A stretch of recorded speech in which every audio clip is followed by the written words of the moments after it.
Hello everybody and welcome back. Thank you for being here. Back in 22, around the March area, we were asked why we don't just sell all of our stocks and put it into something safe like bonds, since a bear market was coming, the economy was crashing, and it just seemed like a better play at the time.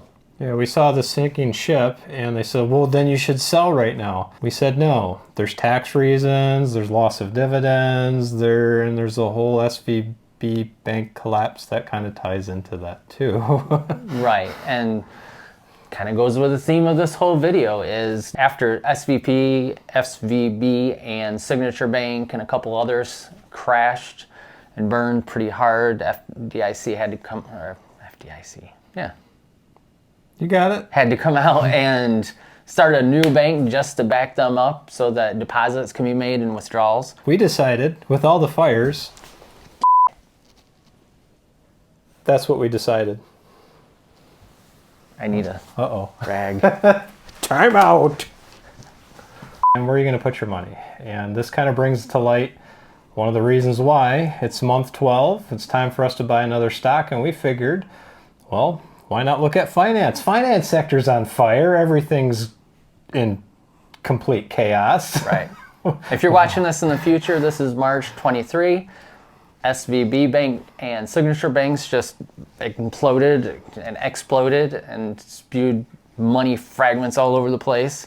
Oh, and now Moody's and all the other major institutes are taking a microscope to all the rest of the banks, especially the regional banks. So we looked at our portfolio and said, hey, we don't have a banking stock. Why not just run into a house that's on fire with the intention to buy it? Because at least, hey, those blinds in that corner haven't caught fire yet. Seems like a good thing to buy. Well, I think the appropriate analogy is that we're going to buy it and then somebody else is going to buy it from us at a higher cost later on. After it's burned down to ashes. Exactly. Because that's the time to buy. So what happened? SVB is a bank that back when everybody said, hey, there's a recession coming, the Fed's going to raise the rates, you know, the redcoats are coming. Oh no, they were talking about this financial turmoil. So what did banks do? They took all their excess funds and they put them into treasuries. So they had pretty much what was considered a safe asset at that point with a relatively low rate of return that they could take the capital for their people and make some appreciation on it. Yeah, usually in a bear market, treasury yields are higher. Usually. Here's the problem though. Inflation and the Fed. We've talked about this. Interest rates. Yeah, we said, pay attention to what the Fed's doing. Pay attention to treasury yields. And these banks, well, when they did it, there's a certain timeline that you can bring the equity to maturity, and that's far surpassed what had happened to these banks. So long story short, if I'm going to try to make this short, I know that's difficult. If you've watched past videos, I apologize. The short version is basically they took out the treasury yields at a low rate of return, and then people started withdrawing money, and when those treasury yields came due, there wasn't enough cash to cover that because inflation and the rate of return and everything else was higher than what they were making from treasury yields. And then, of course, that caused the panic, and everybody started to withdraw the money, even though the Silicon Valley Bank president came out and said, we have lots of solvency, you don't have to do that. We can cover it. And then that is so Hollywood. Yeah. That's so, like so movie material. It's like panic nobody just panicked. Ensued. Everybody panicked. Which caused a lot of other panic in regional banks and other banks like Comerica and First Republic. They got huge. Butchered. They got butchered too. They're just hanging on by a thread. Signature Bank, which got taken over by the feds. And that's only for the FDIC Insurance part of withdrawals. So keep that in mind. If you got more than $250,000 and you got all of that in a bank account, they're only going to insure $250,000. Yeah. So it's not a problem for many people, but if you've got more than that, then keep that in mind. You might have to move some stuff around to make sure that you have enough insurance to cover a run on the banks, because that is exactly what happened to SVP. So the CEO said that, and everybody panicked. Yeah. So why did SVP and Signature be the ones that basically failed? And it was exactly what you were talking about, the treasury yields, but also they were heavy on venture capitalism. They invested into crypto companies, tech companies, and a lot of their money was invested in them. It wasn't like a domino effect. It was more like somebody dropped a bowling ball off of a building. Like somebody caught wind of it, and then somebody else told them that, and then somebody looked at the numbers, and all of a sudden they all got together and says, oh crap, I'm going to go get my money. And whatever the CEO said at the time really didn't matter. Right. We took all of that into consideration. We have in our portfolio 11 stocks, well, 12 now. We put together a normal spreadsheet that we go through every single month and said, all right, banks are on fire. We don't have a banking or financial stock yet. We want to do our real estate stock too, but it's not quite time yet. We're so close to being fully diversified. We're very close. We needed to buy a stock that did not have shares in companies that we already own, and we've got two in our portfolio that are relatively risky already. So we decided, why not add one more? So this month we bought Comerica Bank. It was really close. I deliberated for 3 hours. well, 3 weeks, and then today another. Yeah. So Brian actually stopped me. Yeah, I had to make a command decision, an executive decision, to say, we're buying Comerica. It's done. Quit looking at it. Should you buy Comerica? Well, if you're new to investing, bear markets suck, to be frank. They're not easy to predict what's going to happen, where the panic's going to set. You can look at the numbers, but sometimes, like SVB and some of the other banks, a lot of what happens to stock has nothing to do with the financials. It's all investor sentiment. So if you're new to buying stocks, still, just like last month, the month of February, we say if you're going to dry vest or just do play money, not real money, that's still a good time not to be dumping money into it. To figure out when that might be, once again, pay attention to treasury yields and what the Fed is doing. When the Fed is done, then we can be a little bit more positive, but they're not done yet.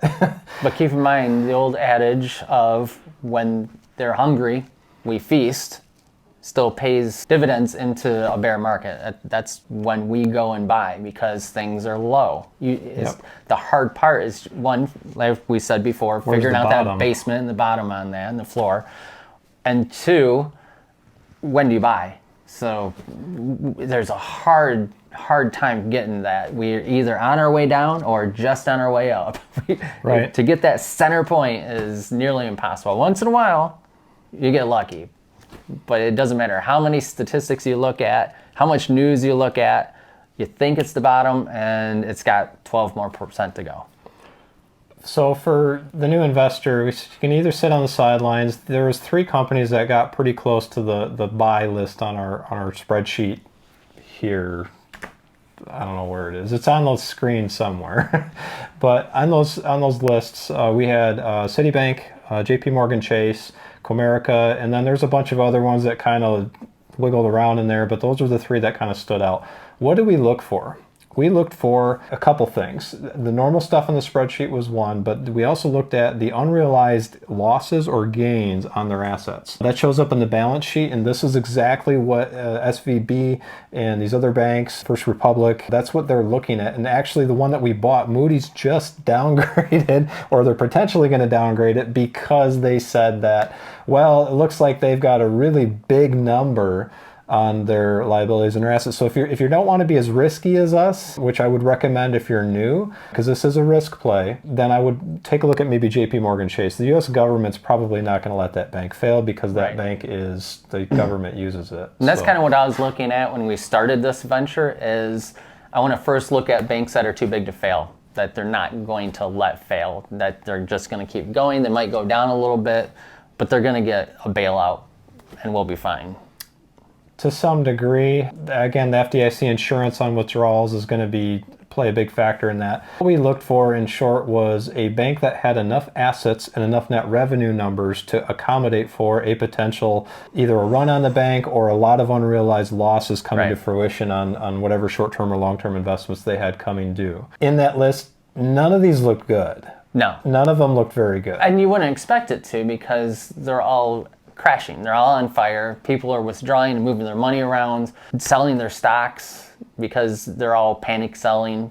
It's not going to look pretty no matter what bank you look at. But as we said before, when they're hungry, we feast. This or try to. The time to start looking at buying these banks. One thing to look at too when you're going through the spreadsheet is take note of the cash flow numbers. We can actually pull up the portfolio of each individual stock and look at the cash flow numbers, and you can see the last 4 quarters have not been kind to almost all of them. In fact, the only one that was in our list that got to the final list, the final cut that looked okay, that had a positive quarterly gain in cash flow was Comerica. JP Morgan is just bleeding cash. But they have a lot of Horrible. cash to bleed. They do. They have like they could buy and sell my entire family millions of times over. So they why would you buy in that kind of environment? Again, timing the market's hard to do. You want to dollar cost average your investments, and we need to diversify our portfolio so we can take advantage of some of the ebb and the flows and the waves of the market. For example, Devon Energy used to be one of our best performers, and it's now our worst performer. Their income hasn't changed that much. Energy prices have been very volatile lately, Right. Sure, but if this was a fully diversified portfolio, we'd be looking at that company really closely now to say, hey, look, they're still paying a dividend, their finances are still good. Should we buy that one or should we buy another one in our portfolio that looks good? We don't have enough stocks in our portfolio right now to say that we can do that. So we had to look at the financial sector for that reason. This isn't a YOLO blind flying decision. There's a method to our madness. You're going to start seeing that come out, especially probably by this summer, I would think. Yeah, we're very close to being fully diversified and being able to look at other things in our portfolio. We might get into other sectors after that, but I think we could start looking at investing more into the stocks that we have, like Devon, that's beaten down. Real estate market is another one we need to be looking at. We also need to do an annual review of how our portfolio has been doing. Right. And I hate doing these reviews during bear markets. It's like saying, well, I'm not the biggest loser. They lost more than we did. Yeah. It's like, well, I want to be the biggest winner, the gainer. But speaking of the spreadsheet, if you guys want us to do a video on how we go through the spreadsheet and what we put on it, go ahead and comment and let us know.